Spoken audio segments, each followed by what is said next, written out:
2023 is shaping up as a year of reckoning for the economy, with former Prime Minister John Key predicting floating interest rates will go close to 10%. The latest QV valuations show the average home has fallen in value by more than $100,000 this year. While homeowners will have to find tens of thousands more dollars per year when they refix their mortgage.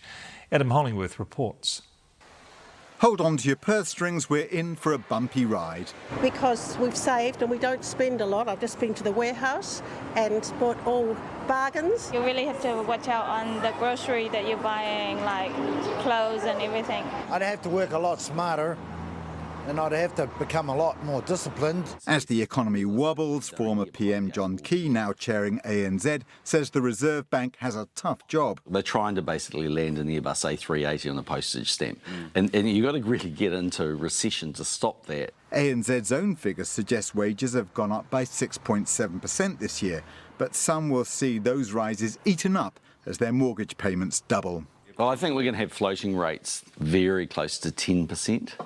I think people will be writing mortgages. Yes, got to believe they're going to have a 7 in front of them. Key says homeowners rolling off cheap mortgages will suddenly have to fork out big money on a $1 million mortgage. You were paying, let's say broadly, simple terms, $35,000 a year for that. Now you'll be paying $65,000, $70,000. So that's a lot of money for people, in post-tax income. What's worse, the latest stats from QV show the average house price has fallen by more than $100,000 from the start of the year, a drop of 10.2%. It's the biggest January to November slide in more than 15 years.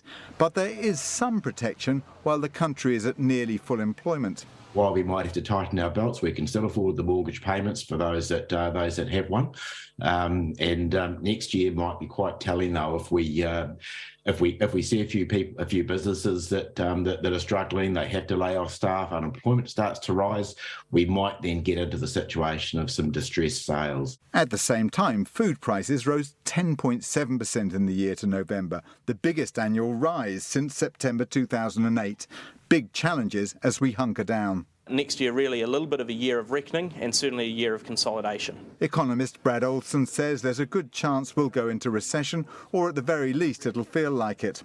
With those higher interest rates hitting, inflation limiting just how much Kiwis are able to spend, and eventually resulting likely in higher unemployment and a much more challenging environment for businesses to make sales in. Olson says at this stage the housing slowdown isn't a crisis, but he warns there could be tough times ahead for the hospitality and retail sectors as cash-strapped families prioritise must-haves over nice-to-haves.